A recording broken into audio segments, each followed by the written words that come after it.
Pérez, doctor Juan Carlos Pérez, doctor Freddy Osorio. Yo estoy aquí rodeado en Bogotá de un grupo ilustre de visitantes de la Universidad de Chile, nada menos que el doctor Arturo Cerda, la doctora Silvia Ferrada. Igualmente, ahí acá están los directivos de la sede de Bogotá. Quiero decirles que para mí es sobre todo un privilegio y un honor tener la posibilidad de dialogar con ustedes en torno a este tema, que es el tema del futuro, el tema de la perspectiva. La perspectiva la podemos definir como la exploración del futuro con el ánimo, con el objeto de cambiar ese futuro si no nos gusta. Es un poquito una interpretación de la definición de su fundador Gaston Berger, que dice: es una disciplina que nos permite explorar el futuro para poder cambiarlo, para poder influir sobre él. Con este espíritu quiero comunicarles un par de ideas en torno a un tema que es fundamental en este momento en el planeta Tierra, que es la educación superior, y rasguñar un par de ideas con respecto a los retos, un poco a los retos de lo que podría ser la educación superior, los retos que nos trae la educación superior para el continente latinoamericano, y que esto lo llevemos allí, lo extrapolemos, lo llevemos al ámbito nuestro. En síntesis, la conferencia mía está articulada en tres grandes ejes, que son, vean ustedes, la riqueza, la educación superior y la generación de conocimiento. Es decir, yo quiero probar que es por medio de la generación de conocimiento que una comunidad o un país adquiere riqueza, pero que esto no se da si no hay un motor que es la educación superior. Y a partir de este planteamiento, entonces, pues vamos a sacar algunas conclusiones.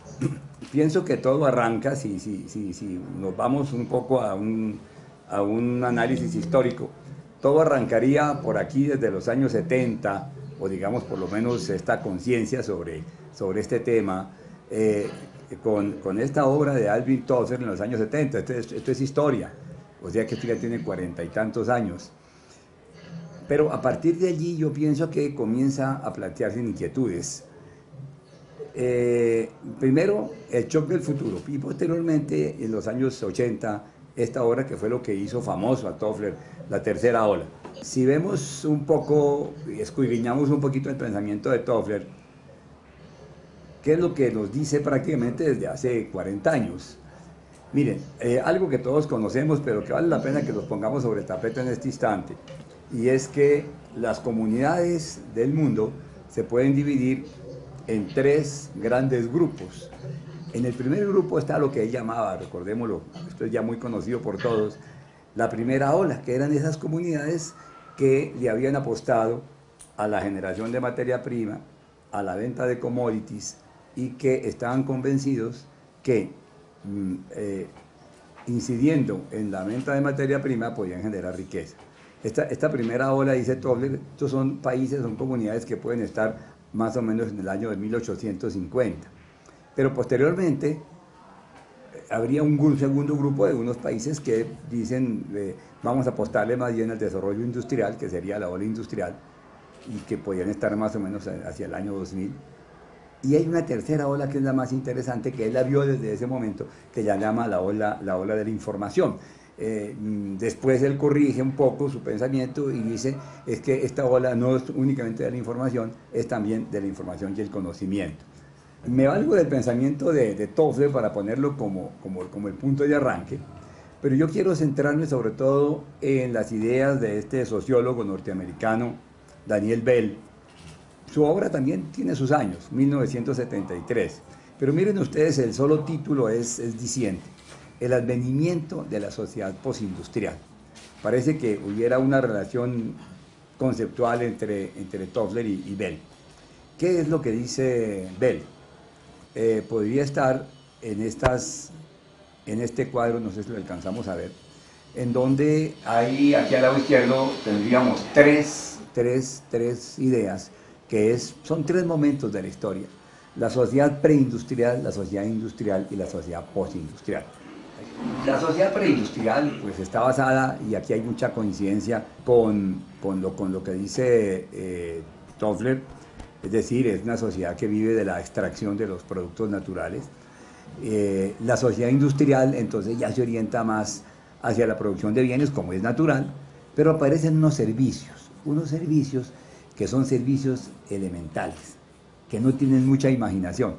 Mire, el transporte y las finanzas. El transporte y las finanzas existe desde el comienzo de la humanidad. Por lo tanto, pues sí, ya comienzan a irrumpir los servicios, pero sobre todo está esto que yo señalo en color rojo. Mire, en la sociedad industrial se da un fenómeno de tecnología sin ciencia, mientras que en la sociedad siguiente, que es la sociedad postindustrial, bueno, que ya la generación de riqueza está en base sobre todo de los servicios. En la sociedad industrial, en la sociedad postindustrial, aparecen unos servicios mucho más sofisticados, pero sobre todo, y es lo que está señalado aquí en color rojo, aparece una investigación que es la madre de la tecnología. Es decir, el desarrollo científico-tecnológico, el desarrollo científico o el avance de la ciencia genera tecnología. Vean, ustedes dirán, pero ¿cómo puede ser que en la sociedad industrial haya tecnología sin ciencia y que aquí entonces la tecnología provenga de la ciencia? Situémonos un poquito en la sociedad industrial. Dos ejemplos sencillos. Los hermanos Montgolfier, ellos, se puede decir, descubrieron el globo aerostático. Detrás de la propuesta de los Montgolfier no había un conocimiento a fondo de la ciencia, por ejemplo, en este caso de la termodinámica, sino más bien por el método de ensayo y error, pues de pronto encontraron que el aire caliente se elevaba y esto permitiría un medio de comunicación. El gran inventor, que fue Thomas Alva Edison, a él se le debe la bombilla eléctrica, y los primeros pasos del fonógrafo, bueno, el fonógrafo, que es el papá, el abuelo, tatarabuelo tal vez, de los equipos de sonido que tenemos actualmente.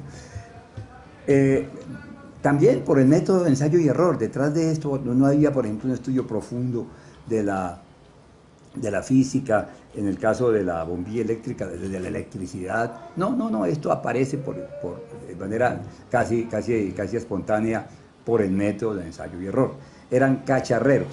Aquí decimos en Colombia, cacharreaban cosas. El cine, los hermanos Louis y Auguste Lumière en Besançon, tampoco, igualmente, pues tenían un laboratorio y allí pues fueron armando cosas y finalmente apareció el cinematógrafo, el movimiento. Pero detrás de esto pues no había una base científica sólida. En este instante no, en este instante la tecnología es hija de la ciencia y yo quiero llamar la atención en este aspecto. Por lo tanto, estamos en una sociedad que se llama la sociedad del conocimiento y que la podemos definir de esta manera, como ciencia que genera tecnología y tecnología que se alquila y se vende en patentes. Es una sociedad que construye y que consume conocimiento. Nuevamente tenemos aquí a Toffler. Esta obra es mucho más reciente que ya no es de los años 70, esta es por acá de hace unos 5 o 6 años.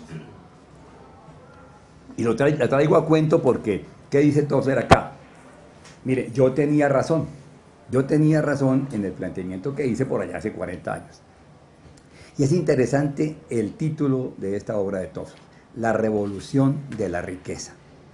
Es decir, mire, los países que van a la cabeza del desarrollo económico es porque van a la cabeza del desarrollo científico. Eso es lo que yo quiero probar. Si quiero yo probar eso, y esa es la aventura en la cual me voy a incursionar, también quiero traer a cuento a este prospectivista japonés que me va a servir de referente, que se llama Kenichi Ohmae.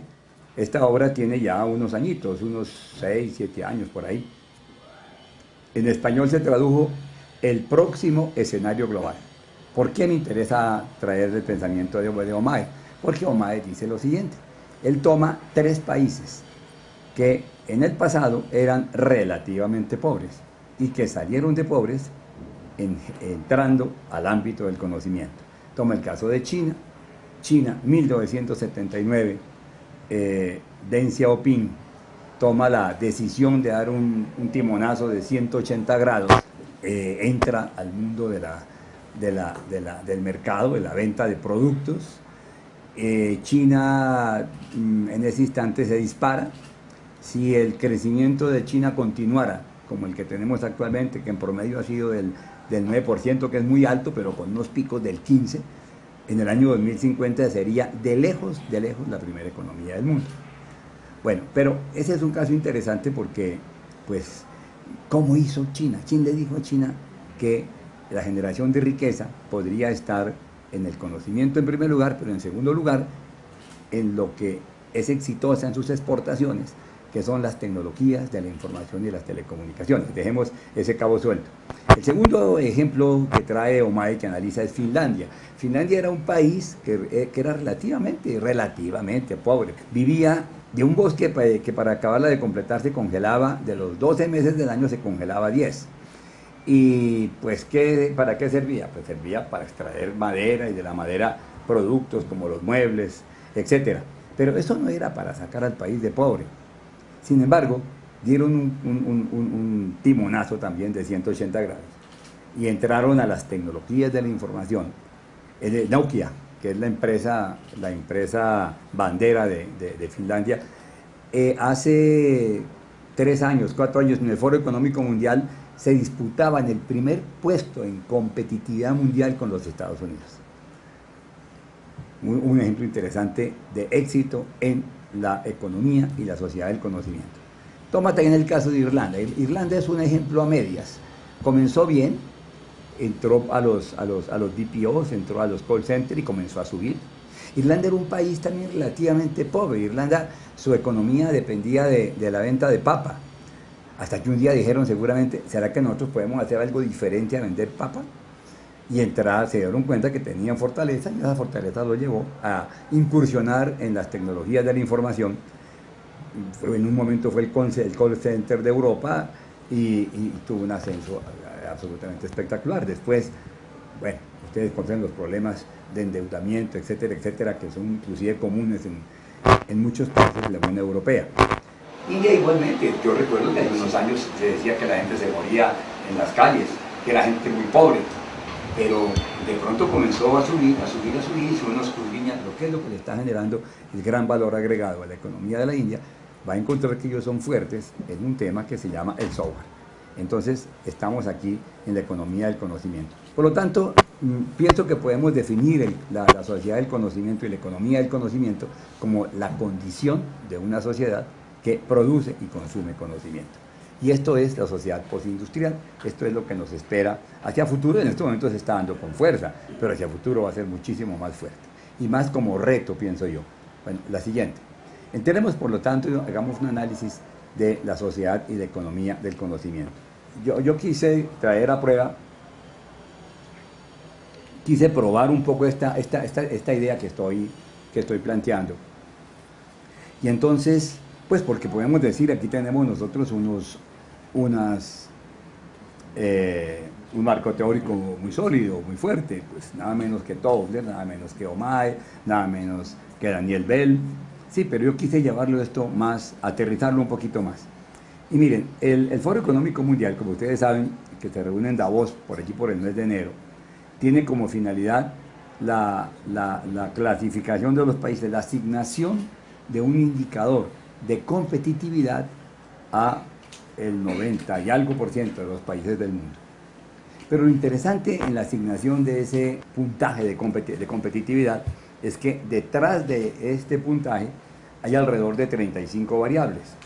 Entonces yo tomé 3 variables para probar lo que estoy afirmando. Es decir, que el desarrollo económico de una comunidad, de un país, depende de su desarrollo científico-tecnológico, porque estamos entrando a la era del conocimiento, y que si quisiéramos una explicación de por qué hay un importante desarrollo científico-tecnológico, tenemos que buscarlo en la educación superior.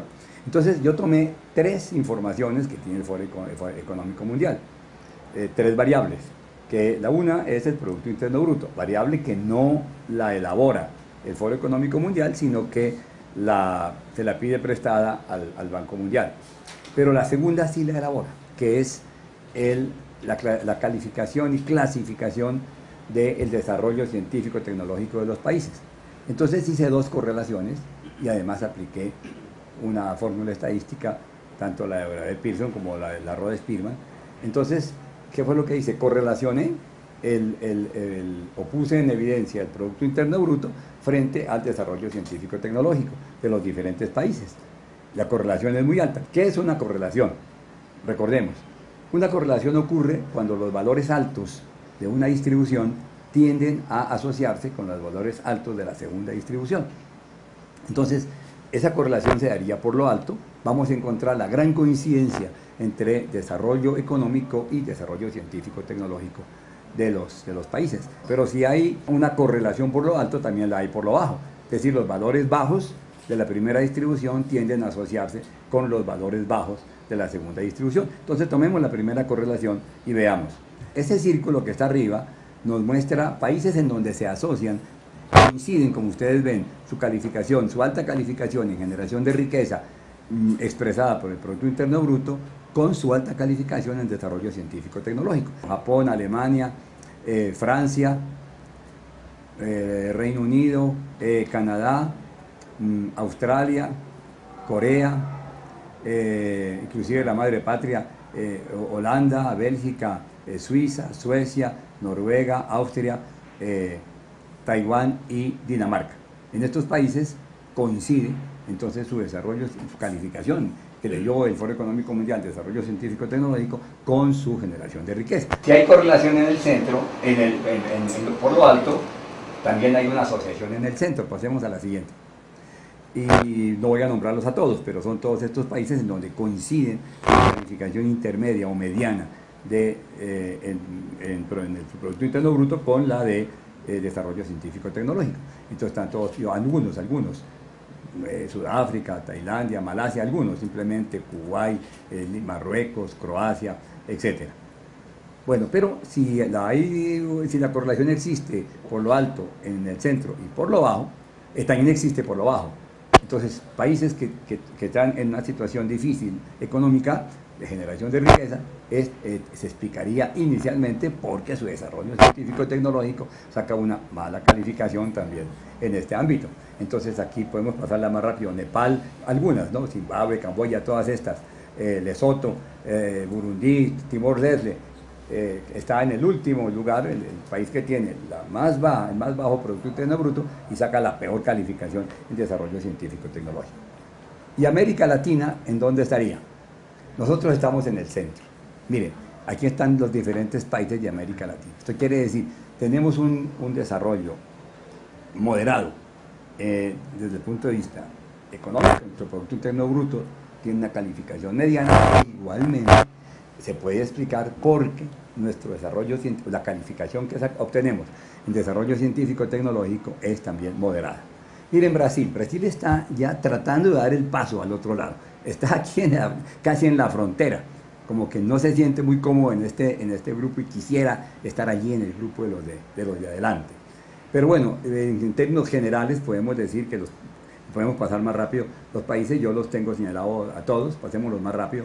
México, Argentina, Venezuela, Colombia, por ejemplo, es un poquito mayor el desarrollo científico, el desarrollo económico que el desarrollo científico-tecnológico.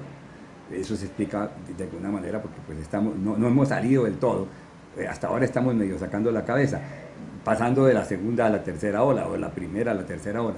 Chile, miren lo interesante de Chile, ya que están aquí mis amigos chilenos, pero tiene que pasar un poquito más adelante, la siguiente.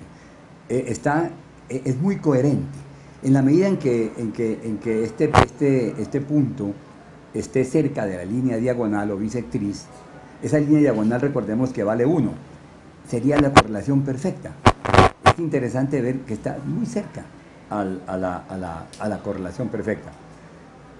Bueno, sigamos por favor. Perú, Puerto Rico, Ecuador, pasémoslos más rápido. República Dominicana, Guatemala, Uruguay, Costa Rica, Panamá, Salvador, Bolivia.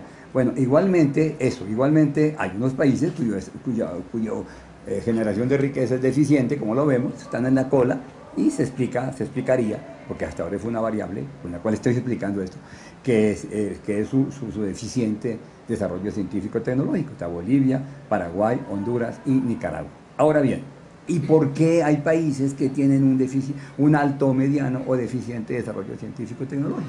Y mi hipótesis es, mire, porque su educación superior es de alto desempeño, de mediano desempeño o de bajo desempeño. Entonces, tiene que haber una correlación entre el desarrollo científico-tecnológico o la calificación que yo tomo, que le da el Foro Económico Mundial a los países en su desarrollo científico-tecnológico, y la calificación que les da igualmente en el desempeño o en la excelencia de su educación superior.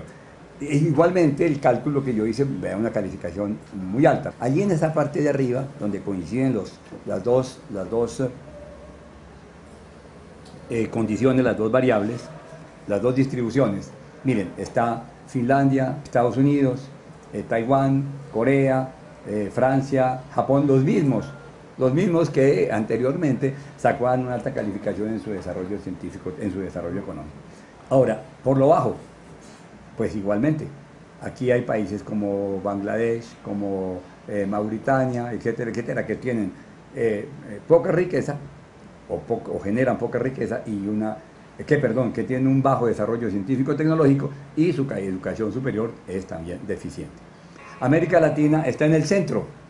Nuestro desarrollo científico-tecnológico es moderado, como dijimos anteriormente, y esto se explicaría porque nuestra educación superior, que es el motor de ese desarrollo científico-tecnológico, saca también una calificación moderada. Bueno, y aquí están los diferentes países. Y ahí podemos ir un poquito más rápido. En el caso de Chile es interesante porque es muy coherente, como dije, Perú, etcétera, Colombia, etcétera, etcétera. Podemos pasarlo un poquito más rápido. Guatemala, etcétera, etcétera. Y en la cola están los que dijimos, pues está Guatemala, está Ecuador, está Honduras, está Nicaragua, está Paraguay. Yo quiero nuevamente traer a cuento a Omae. A mí me parece muy interesante el planteamiento futurista de Omae, pero sobre todo porque lo que él dice me va a dar pie para lo que voy a afirmar enseguida. Si a mí me dijeran cuál es la idea principal de esta obra de Omae, La mente del estratega, yo señalaría esta. Mire, remar fuerte no sirve si el barco va por el camino equivocado. ¿Por qué traigo a cuento a Omae? Por esta razón. Estamos de acuerdo entonces hasta ahora en que el desarrollo económico de una comunidad depende de su desarrollo científico-tecnológico, porque esta es la teoría del conocimiento, de la sociedad y la economía del conocimiento, y que el motor de esa economía, perdón, de ese desarrollo científico-tecnológico es la educación superior. Entonces, tenemos que remar si queremos entrar al tema del conocimiento. Pero, ¿en qué dirección? Y yo pienso que hay un indicador interesante, que es este. ¿Dónde se está moviendo la barrera del conocimiento?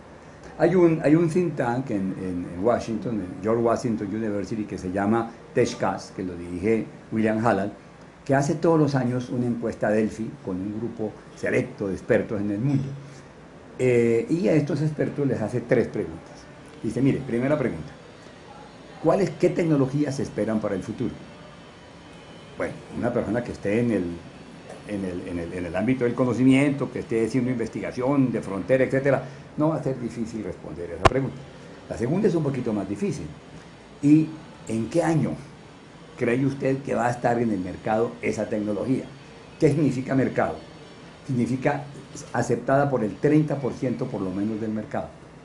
Es un poquito más difícil, y aquí viene un poquito todo el proceso de Delphi, que precisa y busca márgenes de error.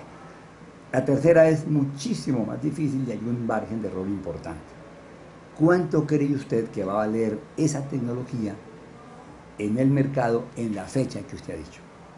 Es mucho más difícil, hay un proceso matemático bastante complejo, pero tiene de todas maneras un margen de error importante. Pero de alguna manera, digo yo, nos da una lucecita, aunque sea pequeñita, de la importancia económica que tendrían las diferentes tecnologías. Bueno, esto me daría lugar a otra conferencia extensa para estar aquí toda la mañana. Yo simplemente quiero presentar los grandes resultados. Yo agrupé esas tecnologías por familias bueno, no lo hice yo, esa es la agrupación que hace el mismo William Halland. Él las agrupó en estas familias: agricultura y alimentos, manufactura y robótica, medicina y biogenética, energía y medio ambiente, transporte, tecnologías de la información y una consecuencia de las tecnologías de la información, que es el e-commerce, que son los servicios que se derivan de las tecnologías de la información, y el espacio.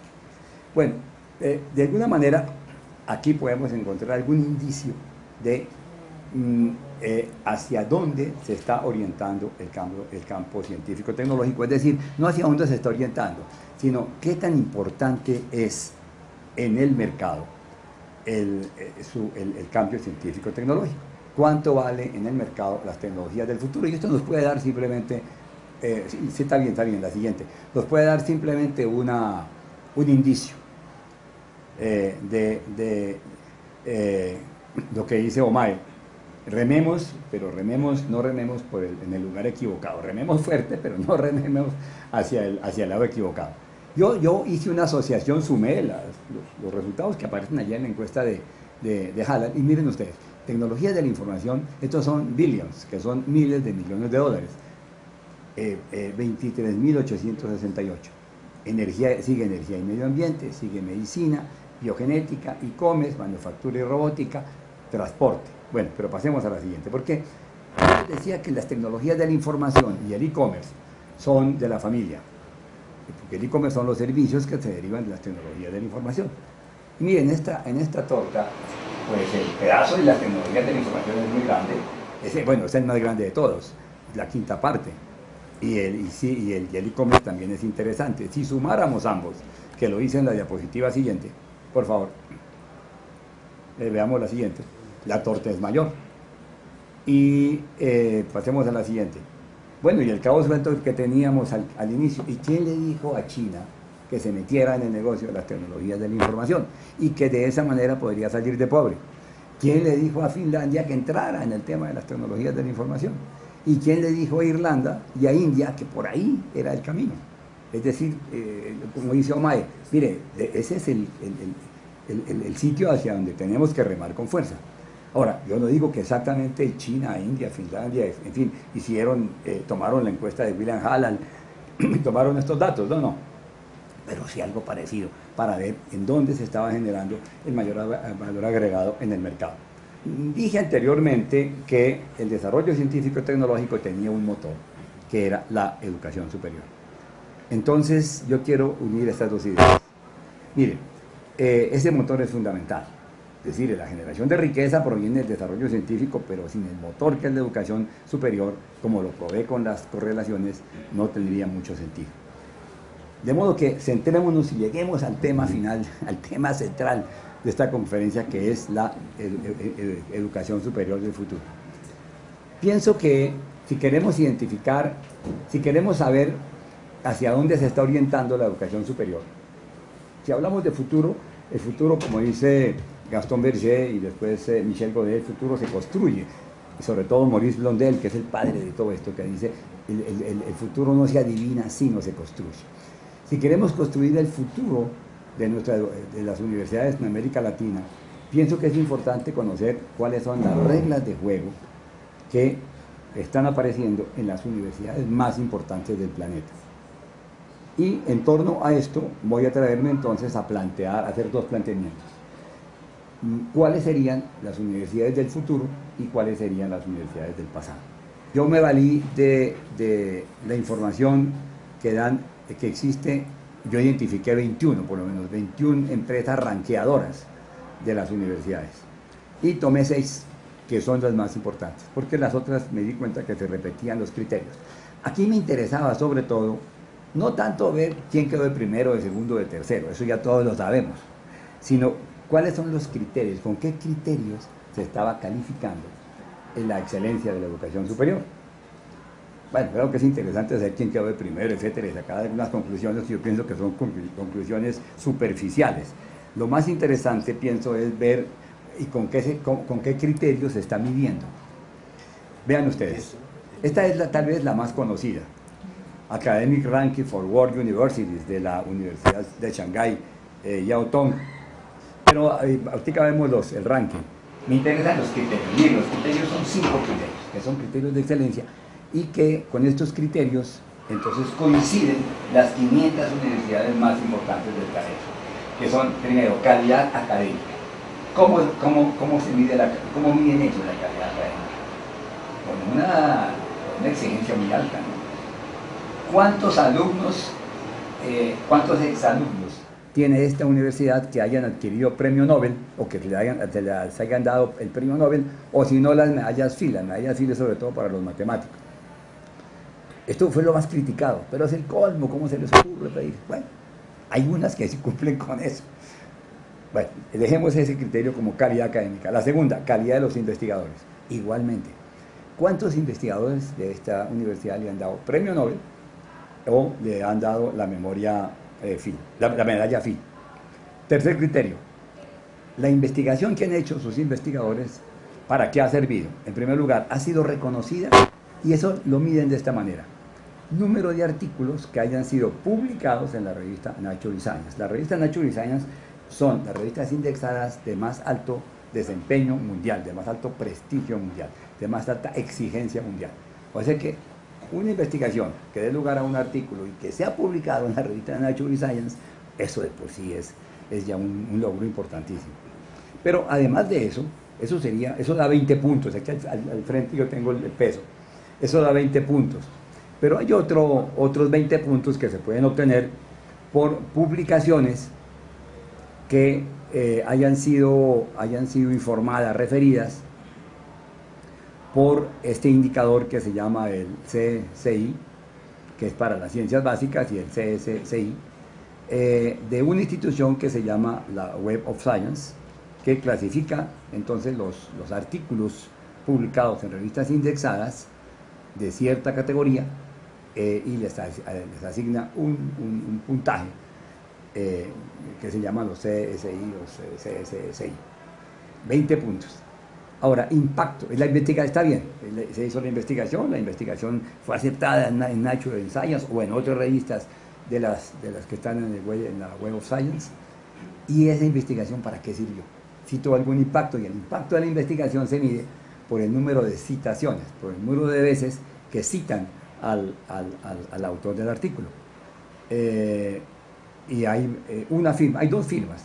Hay una que se llama Thomson Reuters, que tiene una base de datos, y hay otra que se llama Elsevier, que vamos a ver más adelante, que tiene otra base de datos. Pero entonces, Shanghai toma este índice, el indicador de citaciones de la firma Thomson Reuters. Bueno, y finalmente, mire, ese rendimiento que tiene la universidad, dividámoslo por el número de profesores de tiempo completo. A partir de esta universidad tenemos un profesor premio Nobel, sí, pero ¿y cuántos profesores hay? Si hay 200 profesores, pues eso equivale entonces a 1 sobre 200. O sea que este es mucho más exigente y es el último peso. De esta manera, únicamente hay 500 universidades que cumplen con estos requisitos, de mayor a menor, evidentemente. Y las universidades norteamericanas van a la cabeza, y esto explica un poquito las correlaciones anteriores. La primera británica es la Universidad de Cambridge, la segunda británica es Oxford, la tercera es el University College London, pero la primera norteamericana está Harvard, está UCLA, Berkeley, está más allá, está el MIT, etcétera, que están todas las grandes norteamericanas. Bueno, es decir, que son de las 500, 159 son norteamericanas, y esto es apabullante, 42 británicas, 40 alemanas, 31 japonesas, 23 francesas, 22 italianas, 21 del Canadá, 18 de China, 15 de Australia, 12 de Holanda. De América Latina, pasemos a la siguiente, hay únicamente 10. Y esto fue lo que despertó pues gran crítica, ¿verdad? Que son del Brasil, 1, 2, 3, 4, 5, 6 brasileñas. State University of Campinas, Federal University of Minas Gerais, la Universidad Federal de Río de Janeiro, de Chile 2, la de los colegas que nos acompañan, la Pontificia Universidad Católica de Chile y la Universidad de Chile, donde está la doctora Ferrara y el doctor Cerda. De Argentina 1, la UBA, y de México 1, La tercera. la Universidad Nacional Autónoma de México. Bueno, este primer ranking despertó una gran crítica. Y sí, pues se decía, pero es el colmo, es que esos son los criterios muy difíciles, etcétera, etcétera. Bueno, pero hay 500 universidades que los cumplen y que son las que van a la cabeza. Y segundo, es la pregunta que yo hago cuando me dicen, pero esto es sumamente complicado. A ver, ¿quién tiene la culpa? ¿El árbitro o el jugador? ¿Será que le podemos echar la culpa al árbitro? Sí, es muy fácil echarle la culpa al árbitro. Y es de pronto muy cómodo. No es que el culpable sea el árbitro. Bueno. El segundo ranking, porque son 21 rankeadores, el segundo es una empresa española que se llama Cibermetría, Laboratorio de Cibermetría, que mide el desempeño de la universidad por medio de su página web. Y parece muy sencillo, pero a ver, las investigaciones se publican en la página web, son citadas también desde la página web. Hay un movimiento importante en la vida universitaria desde la página web. ¿Por qué pienso que vale la pena tener en cuenta este criterio? Mire, porque el mundo del futuro va a ser un mundo que está cada vez más anclado en las tecnologías de la información. Y que tener un desempeño importante en la página web es tener articulaciones con el mundo entero y es verdaderamente irrumpir en todas direcciones. Es estar presentes desde el concepto de la aldea universal de Marshall McLuhan. Por eso ellos clasifican 20.300 universidades. Los criterios son los siguientes, miren ustedes. Número de artículos y citas obtenidos de Google académico. ¿Cuántas veces, qué artículos están referenciados? Se pueden revisar por Google académico y cuántas veces están citados. Pues Google tiene también un índice de citaciones acá. Número de páginas recuperadas desde Google, Yahoo, LiveSearch y Exile. Número de páginas en PDF o similares. Combinación de artículos recogidos por Google y por Simago. Simago es otro ranking que vamos a analizar enseguida. Uno puede decir, no, pero aquí sí que tenemos nosotros más juego.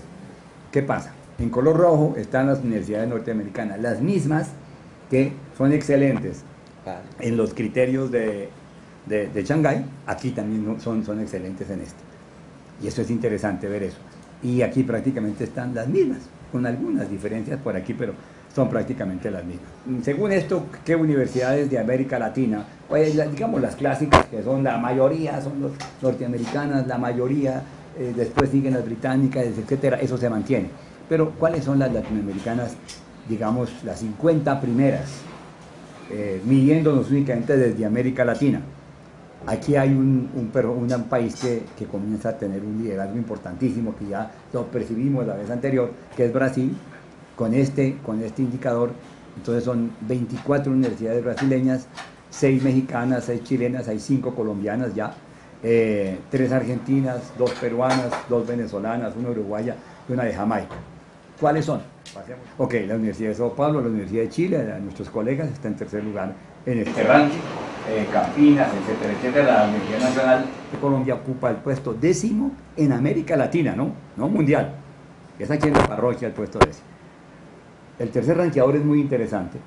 Se llama el Times Higher Education. Es una oficina que depende del periódico El Times. Y ellos también hacen un ranqueo de las universidades. Clasifican 400, las que consideran las más sobresalientes del mundo. Aquí es interesante los criterios. Digamos que si uno ve los resultados, esto no es muy interesante porque ya sabemos cuáles son, pero prácticamente los criterios. Mire, estos criterios ya son un poquito diferentes. Primero, yo los clasifiqué en 5 grupos. 1, 2, 3, 4, 5 grupos. El primero podríamos llamarlo enseñanza y ambiente de aprendizaje. Pero mire cómo lo hacen.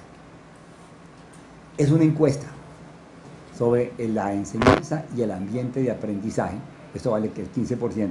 Esa encuesta se la hacen a los docentes de las 400, a los profesores de las 400 universidades, pero con una restricción, que uno no puede calificar su propia universidad, sino la opinión que tienen los profesores universitarios, pero uno no puede calificar la propia, está prohibido calificar la propia.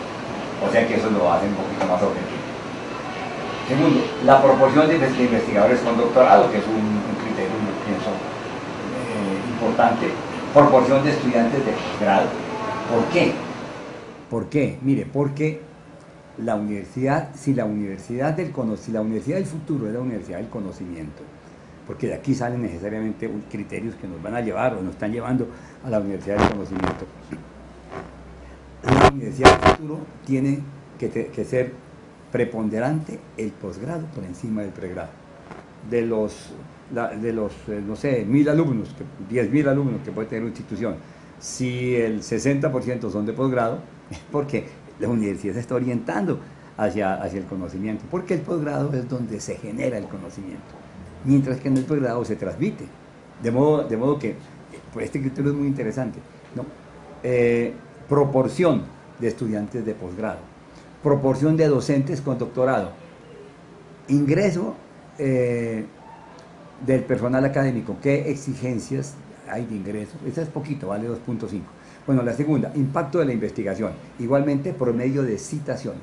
No nos interesa tanto si el artículo fue recibido o no recibido en una revista de alto desempeño, no, sino más bien, ¿y ese artículo sirvió de algo? Si lo cita alguien. Entonces, por medio de citaciones, según Thomas Reuter, que es el ISI, se llama el código ISI. El tercero es muy interesante porque se llama la tercera misión. Vean ustedes, mire, del ingreso de esta universidad, ¿qué porcentaje proviene de la industria por investigación, por situaciones de innovación y por consultoría? Es decir, ustedes están contribuyendo con el desarrollo empresarial e industrial de su región, y eso se puede medir por el número de investigaciones subsidiadas por la industria. Se puede medir por el número de estudios también de innovación que les ha confiado la industria, y se puede medir por la consultoría que le prestan a la industria. Se llama la tercera misión. La primera es la docencia, la segunda la investigación, esta tercera es esa articulación estrecha con el entorno. Vamos a ver al final cómo esta articulación estrecha con el entorno se gana. No se obtiene fácilmente, sino se gana. Es decir, vamos a verlo al final, cómo se da esta articulación estrecha con el entorno. Bueno, la tercera es muy importante, internacionalización. Mire, la aldea universal es una realidad. No podemos hacer caso omiso de la aldea universal. Estamos en una situación en donde el mundo conversa, todos los países conversan con todos, y estamos articulados con todos. Entonces, proporción de docentes internacionales, eso vale 2.5. Proporción, estos son docentes visitantes, docentes que vienen, como el caso aquí de los colegas chilenos. Proporción de alumnos internacionales, y es mucho más difícil la otra. Si su universidad es atractiva, debe ser buscada desde afuera, fuera de las fronteras de su país. ¿Qué tan buscada es esa universidad fuera de las fronteras de su país? Tercero, proporción de investigadores que trabajen con pares internacionales. Es decir, la investigación la hacemos aquí en la universidad, sí, pero es mucho más importante si mi par investigativo con el que estoy trabajando está fuera de las fronteras de Colombia. Tercero, investigación, prestigio investigativo. Aquí esto es muy interesante. Mire, ¿cómo miden ese prestigio investigativo? Por una encuesta, también en donde se le pregunta, es un ranking, se le pregunta a los investigadores de las 400 universidades que califiquen el prestigio de la investigación de las diferentes universidades, pero que no califiquen la suya, porque está prohibido calificar la suya. Bueno, y segundo, y este es interesante, ¿cuánto reciben como ingreso los investigadores? Porque si hay investigación, pues eso, el que primero se suple la institución, pero también el investigador. Entonces, si el investigador no tiene un salario importante o no tiene un ingreso importante, es porque no vende investigación. O sea que ese indicador es interesante. Y tercero, publicaciones de investigadores y docentes. Esto es poquito, son 6% nada más. Bueno, pasemos a la siguiente. Mira, aquí está, si uno ve la siguiente, pues son las mismas. California Institute of Technology, Harvard, Stanford, otra vez Oxford de las británicas, está Cambridge también, que ya ha aparecido en los anteriores, Imperial College London, de pronto ese es nuevo, pero Chicago University, University of California, Berkeley, Yale, Columbia, las mismas. Ok, de América Latina, pasemos a la siguiente. De América Latina aquí únicamente figuran tres, que son la Universidad de Sao Paulo, en el puesto 178, la Universidad de Campinas, en el puesto 276, y la Universidad Pontificia Católica de Chile, en el puesto 351. Mundiales, ahora, en el ranking latinoamericano, el primer puesto lo sacaría Sao Paulo, el segundo lo sacaría Campinas, y el tercero lo sacaría la Universidad Católica de Chile. Este es el tercer ranqueador, que es una firma privada, Quaker Simmons, World University Ranking, clasifica 660 instituciones. Los criterios son estos. Mire, primero, calidad académica. Excelencia académica medida por consulta a los docentes y estudiantes, es muy parecido al anterior. Calidad de la enseñanza, número de estudiantes de tiempo completo. Empleabilidad. Este criterio es nuevo y es muy interesante. Mire, ¿qué piensan los empleadores con respecto a los egresados de su universidad? El egresado de su universidad ingresa fácilmente al mercado laboral porque el empleador tiene en alta estima la institución y entonces dice, yo a mi empresa recibo egresados únicamente de estas 3, 4, 5 instituciones. Empleabilidad, percepción de los empleadores con respecto a las universidades que ofrecen mejor preparación. Bueno, impacto de la investigación, citaciones ya no según, sí, según Scopus, que es el mismo, de Thomas Reuters. Internacionalización, proporción de estudiantes extranjeros, proporción de docentes extranjeros. Bueno, ahí está el peso al frente. Bueno, pasemos a la siguiente. Si vemos la siguiente, son las mismas. Cambridge, bueno, aquí cambia un poquito porque, no sé, se dice que es porque el ranqueador es británico, pero no creo que sea eso. Cambridge saca el primer puesto, Harvard el segundo puesto, pero bueno, y son las mismas. Massachusetts, Yale, Oxford, el Imperial College, UCLA, Chicago, etcétera, etcétera. Eso ya lo sabemos. Bueno, pasemos a la siguiente. De América Latina, entonces, pues aquí como clasifica muchas más, entonces aquí ya hay más opciones. Mire, está primero la Universidad de Sao Paulo, sigue la Universidad Católica de Chile, la Universidad Estadual de Campinas, la Universidad de Chile, enseguida, la Universidad Autónoma de México, la Universidad de los Andes de Colombia está en sexto lugar de América Latina, no del ranking mundial. El TEC de Monterrey, la Universidad de Buenos Aires, la Universidad Nacional de Colombia, la Universidad Federal de Minas Gerais, la Universidad de Brasilia, la Universidad de Concepción de Chile, ya está acá, Austral de Argentina, Federal de Río Grande do Sul, Pontificia Universidad Católica de Río de Janeiro, Universidad Estadual Paulista, Universidad Católica Argentina Santa María de Buenos Aires, etc. Universidad Nacional de Colombia en el puesto 18 de América Latina. Universidad Javeriana en el puesto 23, Universidad de Antioquia en el puesto 27. Y este es el último. La 21. Se llama CIMAGO. CIMAGO está en España, pero escribe en inglés y habla inglés, el lenguaje internacional. Entonces, ¿qué es lo que hace CIMAGO? CIMAGO únicamente clasifica 2.000 universidades según su desempeño científico. No le interesa nada más. Vean, los criterios son los siguientes. No únicamente clasifica instituciones de educación superior, sino también centros de investigación mundiales. Bueno, aquí tenemos que pasar un poquito más rápido. Vean, el que saca el primer puesto es la Academia China de Ciencias. El que saca el segundo puesto es el Centre National de la Recherche Scientifique de París. El tercer lugar lo saca la Academia Rusa de Ciencias y enseguida el cuarto puesto la Universidad de Harvard, porque combina centros de investigación con universidades. Los criterios son estos. Primero, yo lo señalé acá, colaboración internacional, es decir, qué tan internacional es la investigación que se está haciendo, si se trabaja con pares internacionales o es únicamente acá los internos. Segundo, pasemos a la siguiente.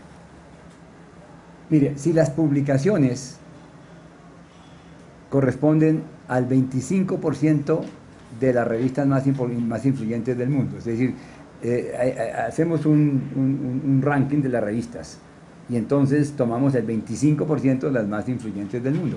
Entonces, si se publica en esas revistas que ocupan el 25% de las más influyentes del mundo. Bueno, la siguiente, ok, citaciones. 1 significa que estamos en el promedio de citaciones y -1 que estaríamos por debajo del, +1, mayor que 1 por encima del promedio de citaciones y menor que 1 por debajo del promedio de citaciones. Entonces ahí da una calificación. Tercera, si hay especialización o dispersión en la institución investigativa, ¿no? Si yo estoy investigando en economía y resulto también investigando otra cosa por allá, no sé, en viajes espaciales, por ejemplo, eso le baja puntos.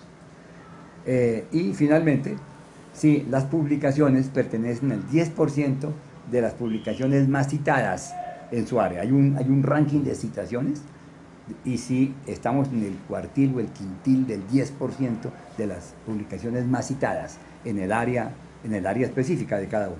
Entonces, de América Latina, muy rápidamente, está la Universidad de Sao Paulo, en primer lugar, la Universidad Nacional Autónoma de México, la Universidad Estadual de Campinas, el Consejo Nacional de Investigación Científica y Técnica de la Argentina, la Universidad Estadual Paulista, la Universidad Federal de Río de Janeiro, la Universidad de Buenos Aires, las mismas, la Universidad Federal de Río Grande do Sul, la Universidad Federal de Minas Gerais, el Consejo Nacional de Ciencia y Tecnología de México, la Universidad Federal de Sao Paulo, la Universidad de Chile, la Comisión Coordinadora de Institutos Nacionales de Salud y Hospitales de Alta Especialidad en México, el Centro de Investigación y Estudios Avanzados del IPN en México, la Universidad Nacional de La Plata, bueno, etcétera, etcétera. De Colombia no veo ni una. Ah, sí, la Universidad Nacional en el puesto 29, puesto 862 mundial. En resumidas cuentas, si esto lo midiéramos por países, Brasil participa con 92 universidades, México 27, Argentina 21, Chile 13, nosotros con 7, Venezuela 6, Perú 2, Uruguay, etcétera, etcétera, etcétera. En síntesis, ¿cuáles son los criterios? Yo pienso que si hacemos una clasificación de los criterios, pueden ser estos. Primero, calidad académica, calidad del docente, calidad del estudiante y calidad del exalumno, medida por diferentes rankings. Segundo, calidad de la investigación, calidad de los investigadores, resultado de la investigación e impacto de la investigación. Tercero, la tercera misión, la manera como se afecta el entorno con investigación, innovación y consultoría. Cuarto criterio o cuarto, digamos, resumen de los criterios, volumen y calidad de las publicaciones electrónicas, que es lo que hace Webometrics, se llama, de España. Otro criterio, otra familia de criterios, internacionalización, que es proporción de docentes internacionales, de estudiantes internacionales, vida internacional de la universidad. Todo esto, entonces, facilita la empleabilidad, hace que la institución sea evidente ante los empleadores, los grandes empleadores. Y finalmente, y esto es lo más interesante, todo esto genera un fenómeno que se llama prestigio. Y entonces el prestigio es simplemente la sumatoria de todos los elementos anteriores, pasando por la empleabilidad. De hecho, la empleabilidad se da en la medida en que haya prestigio, hay como una relación allí de doble vía. Esta clasificación que yo hago me da pie para llegar a esta conclusión. Primero, la universidad del futuro es la universidad del conocimiento, es la universidad que genera conocimiento. La universidad que transmite conocimiento no tiene mucho desempeño o no va a tener mucho desempeño hacia adelante. ¿Por qué? Porque los criterios mundiales, las reglas de juego mundiales son esas. Por lo tanto, la universidad del futuro puede ser esta. Con esto quiero yo terminar. ¿Cuál sería la universidad del futuro y cuál la universidad del pasado? Miren, aquí tenemos los criterios anteriores, más otros dos que me sirven de palanca: la actividad académica, la modalidad, si es pregrado o posgrado, los fondos el presupuesto, las instalaciones, la imagen. Y esto está encerrado por un círculo, un gran círculo, que es el entorno. La primera, mire, la actividad académica está limitada por docentes y alumnos que hacen investigación y docencia. Y aquí el orden de los factores altera el producto. Primero la investigación y en segundo lugar la docencia. Ahora bien, esto se relaciona con la modalidad, que es fundamentalmente modalidad de posgrado. Que se acabe el pregrado, no se va a acabar el pregrado, en el futuro no se va a acabar, pero la punta de lanza, la punta de la pirámide es el posgrado, es el que lleva la voz cantante. Los fondos provienen de recursos y de matrícula, y el orden de los factores altera el producto. De recursos que, como vimos en los criterios de THI, mire, recursos que vienen de investigación, que vienen de consultoría, de innovación que se le presta a la industria, y en segundo lugar, sí, de matrícula. Pero son más importantes los de recursos que los de matrícula. Por lo tanto, el presupuesto es creciente y abundante. Tan creciente y abundante que se pueden, las 500, estas más prestigiosas, se dan el lujo de dar becas, y muchas becas. Sí, pero ¿por qué si cuando hay becas es porque estamos regalando? Sí, estamos regalando, pero es que el ingreso no es por matrícula. Esto está asegurado por investigación, por innovación, por consultoría, por interacción fuerte con el entorno. Los gringos además le piden plata a los exalumnos, etcétera, etcétera. Bueno, las instalaciones por lo tanto son bien dotadas como consecuencia, y como consecuencia de todo esto, su imagen es de prestigio. Todo esto genera prestigio. Ese prestigio aquí es un círculo virtuoso, aquí no se acaba. Miren, ese prestigio afecta a los docentes y los estudiantes. Es decir, el docente de esa institución es prestigioso y el estudiante también. Y esto hace que interactuar con el entorno sea fácil. Es decir, es un entorno que reconoce y que necesita, además de esa educación superior, que la reconoce, y hay un puente de articulación muy fuerte con el entorno. Y ese puente lo abre necesariamente el prestigio. Esta es la institución que se puede considerar como conciencia de la sociedad y como verdaderamente motor del conocimiento, de una sociedad del conocimiento. Y eso es lo que viene. ¿De dónde saco yo esto? Pues de los criterios, las reglas de juego de la educación superior. Pero veamos un poquito ahora sí la siguiente. La universidad del pasado. Miren, aquí tenemos los mismos criterios. Pero la actividad académica está dada por los docentes y por los alumnos, y su actividad académica gira en torno a la docencia. Es decir, transmite conocimiento, no más. La siguiente. Por lo tanto, su modalidad, la siguiente, es de pregrado. Por lo tanto, los fondos provienen de la matrícula, fundamentalmente. Por lo tanto, el presupuesto es escaso.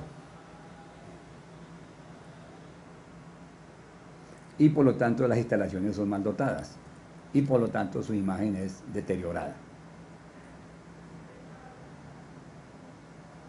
Y por lo tanto, esto afecta al docente y al estudiante, que se caracteriza porque no tiene prestigio, y como no tiene prestigio hay cortocircuito con el entorno. Es decir, el desarrollo de la comunidad donde está inmersa esa universidad se da con universidad o sin universidad. La universidad es un actor que ni quita ni pone. Hay un cortocircuito con el entorno.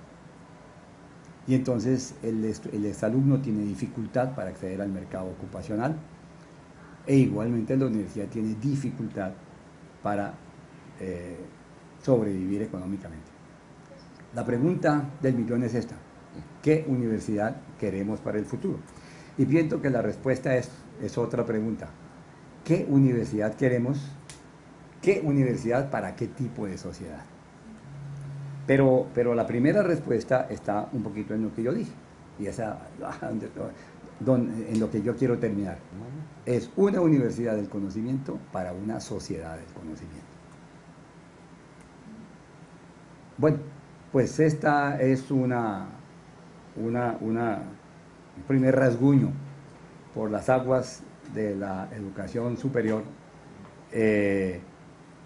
utilizando las herramientas de la prospectiva, que es ver hacia adelante, que es escudriñar el futuro, no para adivinarlo, sino para construirlo, como decía Maurice Blondel, el padre de esta disciplina.